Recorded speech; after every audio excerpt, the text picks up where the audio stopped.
Hey guys, welcome back to the channel. Hope you all are doing. जैसा कि आप सबको पता है, एक्सेंचर ने 19,000 एम्प्लॉयज़ को फायर कर दिया है। फायर अभी बेसिकली किया नहीं है, बट फायर उन्होंने प्लान बना लिया है कि 19,000 एम्प्लॉयज़ को हम लोग फायर करेंगे। सब जगह न्यूज़ वगैरह में है ये चीज़। 19,000 एम्प्लॉयज़ फायर होने वाले हैं। ये क्यों होने वाले हैं, इसके दो रीजंस हैं। बेसिकली रेवेन्यू जो है एक्सेंचर अपना जनरेट नहीं कर पा रही है। उन्होंने बेसिकली यही बोला है कि हम जो जो पीपल हमारे पास बेंच में है, जो नॉन बिलेबल एम्प्लॉयज़ हैं, उनको फायर करेंगे। नॉन बिलेबल मतलब ये है कि जो किसी भी प्रोजेक्ट्स में टैग नहीं है। बिलेबल मतलब ये होता है कि जो एम्प्लॉयज़ जो काम कर रहे हैं एक्सेंचर में, वो किसी और क्लाइंट के लिए काम कर रहे हैं। क्लाइंट उनको रेवेन्यू जनरेट करके एक्सेंचर को दे रहा है और एक्सेंचर वही रेवेन्यू कुछ शेयर कट करके एम्प्लॉयज़ को दे रही है। तो बेसिकली वहाँ से वो लोग रेवेन्यू जनरेट कर सकते हैं for billable employees. But for non billable employees जो कि बेंच पे है, जिनके पास कोई प्रोजेक्ट्स नहीं है, उनके लिए ये प्रॉब्लम है और एक्सेंचर उनको फायर करने वाली है बेसिकली। तो एक्सेंचर ने बोला है कि अपनी 2.5% वर्कफोर्स को हम लोग निकालने वाले हैं। ऐसा टेक जो टॉप टेक कंपनीज हैं वो ऑलरेडी कर चुकी हैं। यह स्टार्ट हुआ था ऑलरेडी अक्टूबर 2022 में, जब कंपनीज जो है रिसेशन करने लगी थी। अमेज़ॉन हो गई, माइक्रोसॉफ्ट हो गई, गूगल हो गई। अमेज़ॉन ने recently second round of elimination किया है, 10,000 एम्प्लॉयज़ को फिर से निकाला है। बेसिकली कॉस्ट कटिंग करना चाह रहे हैं, उनको इतना रेवेन्यू जनरेट हो नहीं रहा है। कोविड टाइम्स में ये सिचुएशन थी कि उन्होंने बहुत ज़्यादा हायरिंग कर ली थी, बट वो अभी वो लोग वो फुलफिल कर नहीं पा रहे हैं। जितना उनका रेवेन्यू जनरेट होना चाहिए with these people of resources, वो जनरेट नहीं हो पा रहा है, इसलिए कंपनीज फायरिंग कर रही है। ओके, तो 5 ऐसे पॉइंट्स जो मैं अपने एक्सपीरियंस के अकॉर्डिंग बता रहा हूँ कि जो करने चाहिए आप लोग को। फर्स्ट पॉइंट है कि आपको अपना लिंक्डइन प्रोफाइल रेडी रखना है। जैसे ही आप ले ऑफ से इम्पैक्टेड होते हो तो आपको एक पोस्ट डालना है, इम्पैक्टेड बाय ले ऑफ्स। आप अपने कनेक्शंस ग्रो करिए, आप ये पोस्ट डालिए और अपने फ्रेंड्स और कनेक्शंस को बोलिए कि वहाँ पे कमेंट करें। CFBR जो होता है, कमेंटिंग फॉर बेटर रीच, या जो भी आप रिक्रूटर से कनेक्ट कीजिए वो वहाँ पे कमेंट करेंगे। सो सच दैट जो आपका पोस्ट है वो बहुत सारे लोगों तक पहुँचे और आप अपना सक्सेसफुल जो आपका जॉब है वो आपको मिल जाए। ओके, और आप जब पोस्ट डालेंगे तो आप उसमें स्किल्स भी मेंशन करिए। आप किस स्किल्स के लिए हायरिंग होना चाहते हैं, तो अपना स्किल्स भी मेंशन करिए। जिस स्किल के लिए आपको हायर होना है तो स्किल मेंशन करिए। आपका लिंक्डइन प्रोफाइल अपडेट करिए। वहाँ पे फीचर सेक्शन में जो आपके अचीवमेंट्स हैं, जो भी कीवर्ड्स रिक्रूटर्स फाइंड करना चाहते हैं, वो आप लिंक्डइन प्रोफाइल में ज़रूर डालिए। ओके, ये था फर्स्ट पॉइंट कि आपको अपना नेटवर्क जो है बहुत अच्छा ग्रो करना है।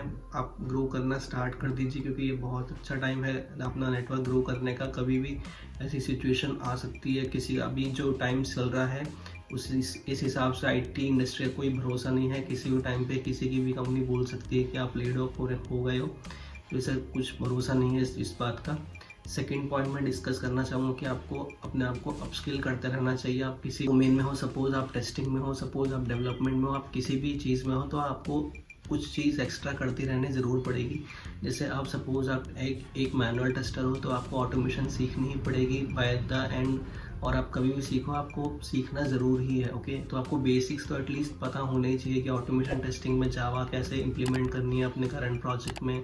आपको CI/CD के बारे में पता होना चाहिए, आपको वो कैसे चलता है। आपको डेवऑप्स इंटीग्रेशन कैसे होता है, कॉन्टिन्यूस इंटीग्रेशन क्या होता है, कॉन्टिन्यूस डिप्लॉयमेंट, कॉन्टिन्यूस डिलीवरी, ये सब चीज़ का में आपको एटलीस्ट पता होना चाहिए कि आप कैसे करोगे। आपको मेवन के बारे में पता होना चाहिए, POM.XML कैसे यूज़ करते हैं, क्या होता है, आपको ये सब पता होना ही चाहिए। ओके, तो आपको अपने आप को अपस्किलिंग करना बहुत ज़रूरी है। बेसिक्स एटलीस्ट आपको पता होने चाहिए कि आप इंटरव्यू को बोल सको कि मुझे ये आता है। आपको DSA क्वेश्चन, स्ट्रिंग और एरे के क्वेश्चन जो कि बहुत ज़्यादा इंटरव्यूज में पूछे जाते हैं, तो आपको ज़रूर प्रिपेयर करने हैं।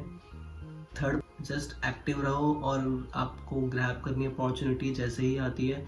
आप जॉब सर्च कर सकते हैं लिंक्डइन से, नौकरी से। एक और पोर्टल मैंने डिस्कवर किया है, मुझे इस पोर्टल के बारे में पता नहीं था, बट मैं आप सबको बताना चाहूँगा। इंस्टा हायर एक पोर्टल है, जॉब पोर्टल है, जहाँ पे प्रोडक्ट बेस्ड कंपनीज जो है हायर करती है। मुझे मेक माई ट्रिप का जो मेरा जॉब लगा था as a product based company में, वो मेरा वहीं से ही लगा था। वहीं से रिक्रूटर ने मुझे कॉल किया था, वहीं से मेरा प्रोफाइल सर्च हुआ था। तो एक इंस्टा हायर पे भी आप प्रोफाइल बना लीजिए और जैसे ही अपॉर्चुनिटी आए तो आप उसको ग्रैब करिए, एकदम एक्टिव रहिए, ढूंढते रहिए अपॉर्चुनिटी। फोर्थ पॉइंट में डिस्कस करना चाहूँगा कि अगर आप स्विच करना चाहते हैं इन द रिसेशन टाइम्स तो कीजिए। ठीक है, अगर आपके पास अपॉर्चुनिटी है, कॉल आ रही है, अच्छी कॉल्स आ रही है, तो ज़रूर कीजिए, but for the sake of money मत कीजिए। अगर आपको सिर्फ 2-3 लाख रुपए मिल करके जॉब मिल रहा है तो इस टाइम पे रिस्क नहीं लीजिए। मतलब मैं यही कहना चाहूँगा कि रिस्क मत लो, क्योंकि हो सकता है कि जो कंपनी आपको हायर कर रही है वो आपको बेंच पे ही बिठा दे 2-3 महीना 4 महीना, और उस कंपनी की फिर सिचुएशन वैसी हो जाए जैसे एक्सेंचर की हुई है। ओके,